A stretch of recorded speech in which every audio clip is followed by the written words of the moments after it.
Dear friends, இன்னைக்கு நான் 2 different ஸ்டைல்ல பாஸ்தா செய்ய போறேன்.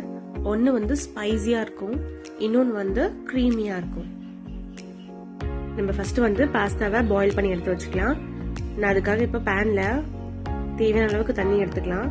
இப்போ நான் ஒரு 1 லிட்டர் அளவுக்கு தண்ணி அதில் எடுத்துட்டு இருக்கேன். தண்ணி நல்லா கொதிச்சதும் அதில் வந்து 1 டேபிள் ஸ்பூன் அளவுக்கு சால்ட் போட்டுக்கலாம். 1 டேபிள் ஸ்பூன் அளவுக்கு ஆயில் ஆட் பண்ணிக்கலாம். ஸோ வந்து நமக்கு வந்து பாஸ்தா ஒன்னோட ஒன்று ஒட்டாமல் ஸ்டிக்கியாக இல்லாமல் நல்லா தனித்தனியாக இருக்கும். இப்போ வந்து பாஸ்தா ஷெல்ஸ் அதில் நான் கொட்டிடுறேன். எந்த ஷேப் வேணாலும் எடுத்துக்கலாம். நம்ம கொஞ்சம் மிக்ஸ் பண்ணி விட்டுக்கலாம் அப்பப்போ, இல்லாட்டி அது கீழே செட்டில் ஆகிடும்.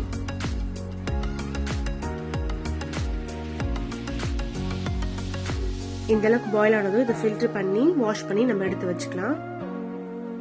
ஃபர்ஸ்ட் வந்து நம்ம ஸ்பைசி பாஸ்தா செய்யலாம். அதுக்கு ஒரு பேன்ல ஒரு 3 டேபிள் ஸ்பூன் அளவுக்கு ஆயில் எடுத்துக்கலாம். ஒரே ஒரு வெங்காயத்தை சின்ன சின்னதா கட் பண்ணி அதுல போட்டு வதக்கிக்கலாம். இப்போ ஒரு 1/2 டொமேட்டோ மட்டும் அதுல போட்டுக்கிறேன். இதையும் நல்லா வதக்கிக்கலாம்.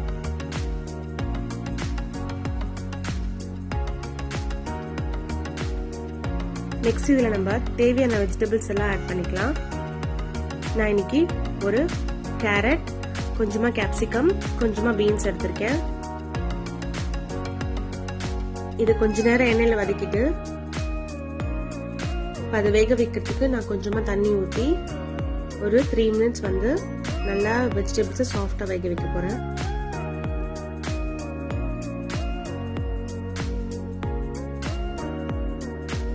இப்போ இதில் நான் ஒரு 2 டேபிள் ஸ்பூன் அளவுக்கு சில்லி சாஸ், 2 டேபிள் ஸ்பூன் அளவுக்கு டொமேட்டோ கெச்சப், அதுக்கப்புறமா 1 டேபிள் ஸ்பூன் அளவுக்கு சில்லி ஃப்ளேக்ஸ் இல்லைன்னா நம்ம சில்லி பவுடரும் அதில் ஆட் பண்ணிக்கலாம்.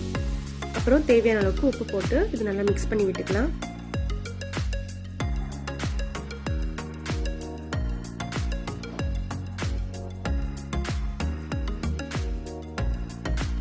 இப்போ இதில் கொஞ்சமாக நான் கிரேட் பண்ண மொசரெல்லா சீஸ் அதில் ஆட் பண்ணிக்கிறேன். கூடவே நான் வந்து பாயில் பண்ணி வச்சிருக்கேன் பாஸ்தாவையும் அதில் போட்டுக்கலாம். இப்போ எல்லாத்தையும் நல்லா மிக்ஸ் பண்ணி விட்டுக்கலாம். நம்மளுடைய அந்த கேரட், வெஜிடபிள்ஸ், மசாலா எல்லாமே வந்து இந்த பாஸ்தாவோட மிக்ஸ் ஆகிற அளவுக்கு வதக்கிட்டா போதும். இப்போ நம்மளோட ஸ்பைசியான பாஸ்தா ரெடி ஆயிடுச்சு. நெக்ஸ்ட் நம்ம செய்ய போகிறது க்ரீமியான பாஸ்தா.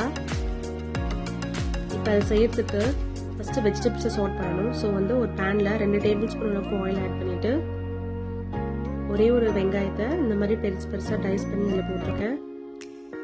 இது நல்லா டிரான்ஸ்பரண்டாக மாறினதும் நான் அதில் வந்து சின்ன சின்னதாக நறுக்கி வச்சிருக்கேன் கேரட்ஸ் அதெல்லாம் ஆட் பண்ணுறேன். நமக்கு இதில் பீன்ஸ் தேவைனாலும் ஆட் பண்ணிக்கலாம், கேப்சிகம் வேணாலும் ஆட் பண்ணிக்கலாம். இப்போ இது வதங்கிறதுக்கு கொஞ்சமா சால்ட் ஆட் பண்ணிக்கிறேன். அப்புறமா ஒரு 2 டேபிள் ஸ்பூன் அளவுக்கு கார்ன் ஆட் பண்ணிக்கிறேன்.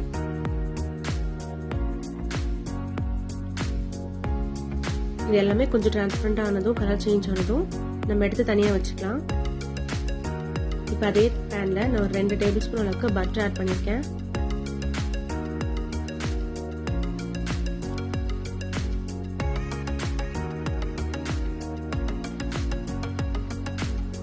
பட்டர் மெல்ட் ஆனதுக்கு அப்புறமா நான் இதில் வந்து மைதா ஆட் பண்ணிக்கிறேன். பட்டரும் மைதாவும் ரேஷியோ ஈக்குவலாக இருக்கணும். இப்போ நான் 2 டேபிள் ஸ்பூன் அளவுக்கு மைதா ஆட் பண்ணுறேன்.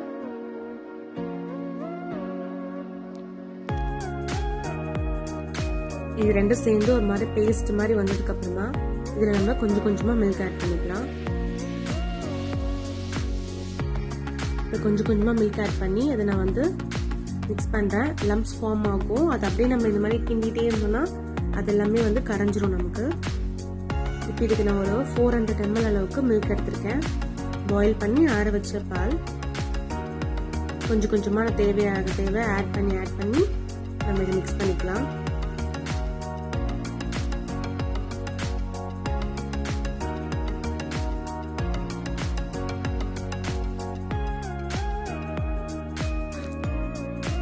இது நமக்கு நல்லா க்ரீமியா வந்துடுச்சு.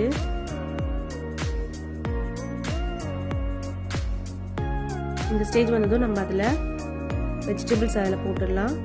கூடவே 1 டேபிள் ஸ்பூன் அளவுக்கு சில்லி ஃப்ளேக்ஸ் போட்டுக்கிறேன். அப்புறம் சால்ட்,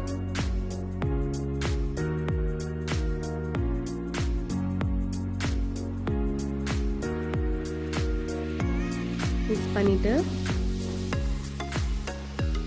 இப்போ நம்ம பாயில் பண்ணி எடுத்து வச்சிருக்க பாஸ்தாவை அதில் போட்டுக்கலாம். போட்டுட்டு இது மிக்ஸ் பண்ணி விட்டுக்கலாம். இப்போ நமக்கு இன்னும் கொஞ்சம் ஸ்பைசி வேணும்னா நம்ம பெப்பர் பவுடர் இருந்துச்சுன்னா அதை நம்ம அதில் ஆட் பண்ணிக்கலாம். நான் ஒரு 1/2 டீஸ்பூன் அளவுக்கு ஆட் பண்ணிடுறேன்.